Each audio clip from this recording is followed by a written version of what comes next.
अस्सलाम वालेकुम to all. कैसे हैं आप सब? उम्मीद करती हूँ आप लोग खैरियत से होंगे और मैं भी बिल्कुल ठीक ठाक हूँ। आज सुबह जब मैं उठी, इत्तेफाक से आज मैं जल्दी उठ गई थी।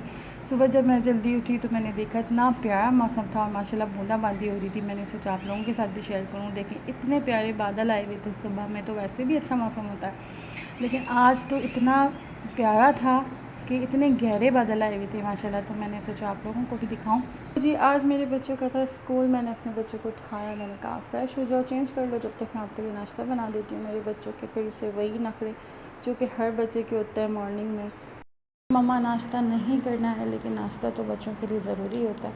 तो अपने बच्चों को नाश्ता आप लोग ज़रूर दिया करें मॉर्निंग में। अगर वो बच्चा अगर नहीं खा रहा है, माँ इतनी कोशिश कर रही हैं और वो बच्चा फिर भी अगर मॉर्निंग में नहीं खा रहा है, उसको वॉमिटिंग हो रही है, तो उसका एक प्रॉब्लम ये है कि आपका बच्चा जो है ना ज़हनी तौर पे एक्टिव नहीं है, वो नींद में है। मतलब उसको नींद आ रही है और उसकी नींद पूरी नहीं हो रही है। तो इस तरीके का जब प्रॉब्लम होता है तो भी बच्चे सुबह में उनका मूड नहीं बनता है नाश्ते का, वो एक्टिव नहीं होते। तो आप अपने बच्चों को जल्दी सुलाएं और मॉर्निंग में जल्दी उठाएं। स्कूल से काफ़ी पहले उठा दें ताकि आपका बच्चा नाश्ता करके जाए, प्रॉपर नाश्ता करके जाए। मेरे बच्चों का भी यही प्रॉब्लम था शुरू में कि वो नाश्ते में बहुत तंग करते थे। तो मैं उनको लंच बना के दे देती थी, लेकिन फिर मैंने सोचा कि नाश्ता तो ज़रूरी है। इस तरह से तो फिर आगे इनको यही आदत पड़ जाएगी कि ये नाश्ता नहीं किया करेंगे। लेकिन मैंने अपने बच्चों पे किया फ़ोकस और मैंने फिर जब वजह ढूंढी तो उसकी वजह यही थी कि ज़हनी तौर पर एक्टिव नहीं होते थे, इसलिए फिर मैंने इनका रूटीन बहुत चेंज किया और अल्हम्दुलिल्लाह अब मेरे बच्चे जो हैं वो मॉर्निंग में नाश्ता करते जाते हैं। आज वैन वाले अंकल की कॉल आई और उन्होंने कहा कि मुझे देर हो जाएगी, मैं थोड़ा लेट हो जाऊँगा। मैंने कहा नो प्रॉब्लम, मैं इनको छोड़ के आ जाती हूँ, तो आप वापसी में आप उनको घर छोड़ दीजिएगा। तो इस तरह से फिर मैं आज अपने बच्चों को छोड़ने गई थी स्कूल और इतना ही प्यारा मौसम हो रहा था माशाल्लाह से। आज सुबह सुबह में तो बस इतनी ठंडी हवाएं चल रही थी और दिल ही नहीं कर रहा था घर आने का। दिल चाह रहा था कि बस यहीं घूमती रहूँ मैं, और बहुत ही मज़ा आ रहा था, मैं बहुत इंजॉय कर रही थी। और जी जब मैं घर पे आई तो मैं इतनी एक्टिव थी, तो मैं यही सोच रही थी कि मॉर्निंग वैन हटा देती हूँ और मैं मॉर्निंग में ख़ुद अपने बच्चों को छोड़ने चली जाती हूँ। वापसी में बेशक वैन वाले अंकल छोड़ दें, लेकिन ऐसा हो नहीं सकता था क्योंकि मेरा एक छोटू है और इसके साथ मैनेज करना बहुत मुश्किल हो जाता है। क्योंकि फिर ये एक डेली की एक रूटीन में आ जाता है कि आपने मॉर्निंग में अपने बच्चों को छोड़ना ही छोड़ना है। आप ही छोड़ेंगे, दूसरा कोई नहीं छोड़ेगा। तो इसलिए फिर मैंने कैंसिल कर दिया और फिर मैंने कहा नहीं, वैन ही ठीक है।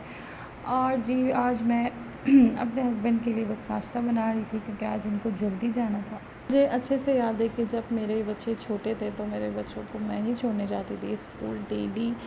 रोज़ मैं सुबह उठती थी और इनको नाश्ता करवा के इनका लंच पैक करके और फिर मैं इनको स्कूल छोड़ने जाती थी, क्योंकि ये बहुत छोटे थे और ये मेरे साथ ही जाते थे। और मुझे अच्छे से याद है कि इनकी टीचर्स इनको पकड़ लेती थी और ये इतना रोते थे कि बस मम्मा के पास जाना है, क्योंकि ये वैन में नहीं जा सकते थे, ये बहुत छोटे थे। और मेरे हस्बैंड का भी दिल ऐसा था कि नहीं, इनको बस मैं छोड़ने जाऊँ और वो ख़ुद लेने जाएं।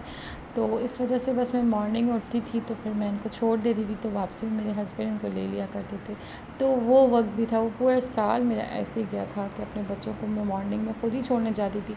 फिर बड़ी ही मुश्किल से मैंने इनकी वैन लगवाई है, वैन के लिए इनको एग्री किया है कि वैन में जाना है। तो फिर एक दो दफ़ा जब ये वैन में अपने फ्रेंड्स के साथ आए हैं, गए हैं, तो फिर ये ज़रा खुश हुए, तो फिर हम भी मुतमईन हो गए कि हमारे बच्चे खुश हैं अल्हम्दुलिल्लाह। तो से ये वैन में जाते हैं और अभी तो यूज़ टू हो गए माशाल्लाह से। ये तो तब की बात मैं बता रही हूँ आप लोगों को जब इनका एडमिशन हुआ था। और जब बच्चे बहुत छोटे होते हैं, अपने माँ बाप को नहीं छोड़ सकते, तो वो फिर कितना तंग करते हैं पता नहीं। बहुत से बच्चे होते फ़र्स्ट टाइम में तो चुपचाप बैठ भी जाते हैं, लेकिन फिर उनको बहुत टाइम बाद अपनी माँ बाप की याद आ रही होती है, तो वो क्लास में ही रोना शुरू हो जाते हैं।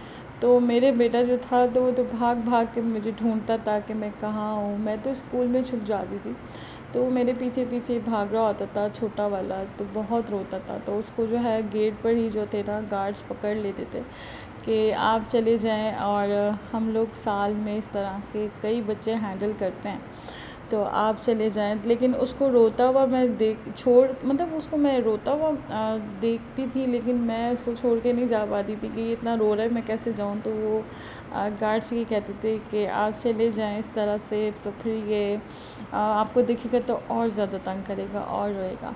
तो बहरहाल वो वक्त भी माशाल्लाह से गुजर गया है। अभी तो मेरा बेटा बहुत बड़ा हो गया। ओके, तो टी टाइम। अच्छा जी, तो दोपहर हो गई है और मेरे पास थे पाए। मैंने सोचा मैं पाए चढ़ा देती हूँ। तो आज तो ये पाए नहीं बनेंगे, आज ये पूरा दिन पकेंगे और ओवरनाइट भी गैस का इशू है, वरना ओवरनाइट ये पकते हैं तो सुबह ये रेडी होते हैं। पहले क्या होता था कि अब ये बातें तो पुराने वक्तों की लगती हैं, क्योंकि अब गैस नहीं है और पहले तो गैस होती थी, तो ये जो पाए होते थे ये फुल नाइट पकते थे और फिर सुबह में बेहतरीन से तैयार होते थे।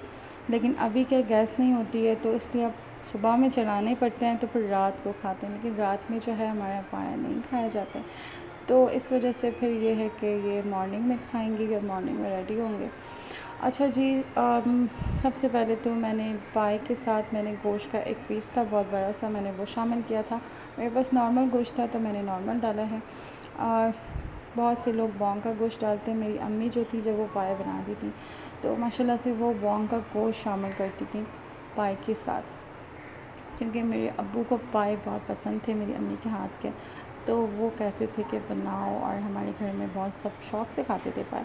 तो माशाल्लाह हमारे घर में पाए तो बहुत ही बनते थे सर्दियों में तो। और रात में मेरी अम्मी पाए चढ़ा देती थी, फिर वो ओवरनाइट पकते रहते थे, बहुत दरमियानी सी आंच पे गलते रहते थे, और वो अगले दिन हम दोपहर में उसको खाया करते थे और वो बहुत ही टेस्टी होते थे, क्योंकि वो दरमियानी सी आंच पे पकते थे। तो दरमियानी आंच पे आप जब भी कोई भी खाना बनाएंगे तो उसका टेस्ट ही अलग होता है।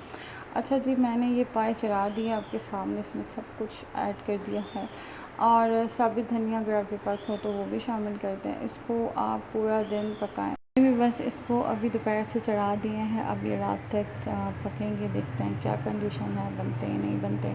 अगर ये रात तक भी नहीं बने फिर ये वाकई अगले दिन सुबह में फिर मुझे इसे चढ़ाने पड़ेंगे, और फिर मुझे ये दोपहर में ही कल रेडी करने पड़ेंगे। ओके, तो उम्मीद करती हूँ आपको वीडियो अच्छी लगी होगी। अगर अच्छी लगी है तो मेरा channel like share and subscribe कर दें। मिलते हैं नेक्स्ट वीडियो में, तब तक के लिए अल्लाह हाफ़िज़।